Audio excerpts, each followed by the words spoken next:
Srimad Bhagavatam, 5th canto, chapter 17, the descent of the river Ganges, text 21. Lord Shiva continued, all the great sages accept the Lord as a source of creation, maintenance and destruction, although he actually has nothing to do with these activities. Therefore, the Lord is called unlimited. Although the Lord in his incarnation as Shesha holds all the universes on his hoods, each universe feels no heavier than a mustard seed to him. Therefore, what person desiring perfection will not worship the Lord? So, we've been hearing about Jambudvipa, now we are hearing about the descent of the river Ganges. So, this is Lord Shiva's prayer. As we had heard, Lord Shiva and Sankarshana are called tamasi because they do the work of destruction. They are not actually tamasic, but they do the work of destruction. And this is the prayer of Lord Shiva. Lord Vishnu is the source of creation, maintenance and destruction. But he actually has nothing to do with these activities. That means he is mainly concerned with the spiritual world, with Vaikuntha Loka. His pastimes and what he likes to do is to be in the spiritual worlds with his loving part and parcels, the devotees. And he enjoys exchanges, loving exchanges with them in the various rasas, Shanta Rasa, Dasya Rasa, Sakhya Rasa, Vatsalya Rasa and Madhurya Rasa. So this is what he likes to do. But then since there are some living entities, a small percentage of living entities, who are suddenly filled with the idea that why should the Lord be at the center of all those rasas? Why shouldn't I also start doing something on my own? So we can imagine we are all those living entities, because see, here in this material world, everyone in the beginning, when he has to get something from someone or he has to learn something from someone, he will act very faithful that, okay, let me learn, let me get. Then once they get it, then immediately what are they thinking? That now I must create something of my own. I don't need this person anymore. And I will become independent and I will start something separately. This is the tendency, because we are that kind of people who do not want to surrender and stay with the Supreme Lord and enjoy the nice rasas.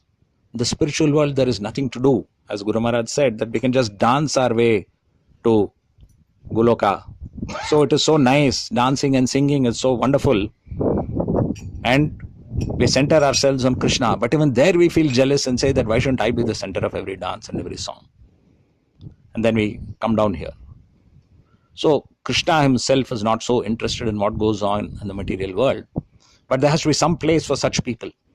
In a group of people who are nicely surrendered and nicely working together for the pleasure of Guru and Gauranga, if there is someone who doesn't want to do that, it becomes a disturbance.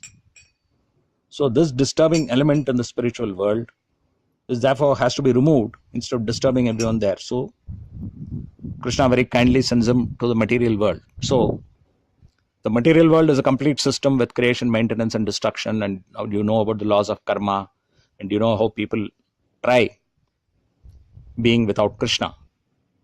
So he himself has got nothing to do with it, but just because it has to be done, he gets it organized. Just like you have a government, you have a panchayat, the panchayat is looking after the village and creating roads in the village. The chief minister himself or herself has got nothing to do with what is going on over there, but it is going on without them having to actually do anything. So similarly, the work of creation, maintenance and destruction is going on here in the material world. It's raining. We had, okay, Hare Krishna, we have come here. Today's class is very special.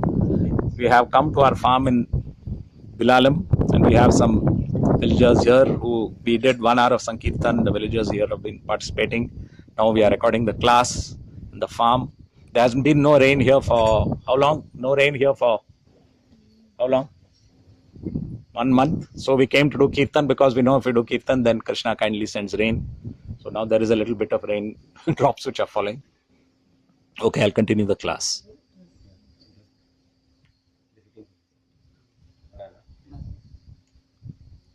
மழை நம்ம கீர்த்தன் பண்ணதுனால மழை கொஞ்சம் கொஞ்சமாக வருது. இன்னும் போக போக நிறைய வரும். பாருங்க.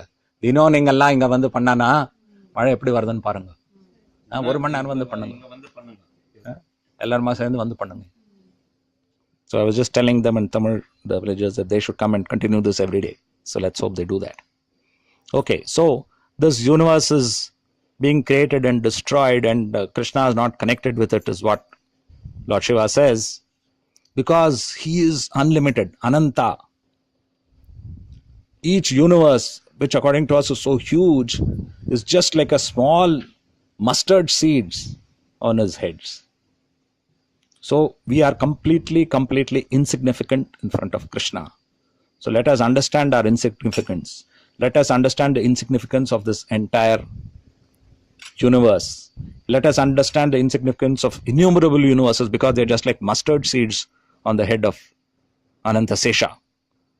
And you can just imagine, Anantasesha has unlimited strength, unlimited fame, unlimited wealth, unlimited knowledge, unlimited beauty, and unlimited renunciation.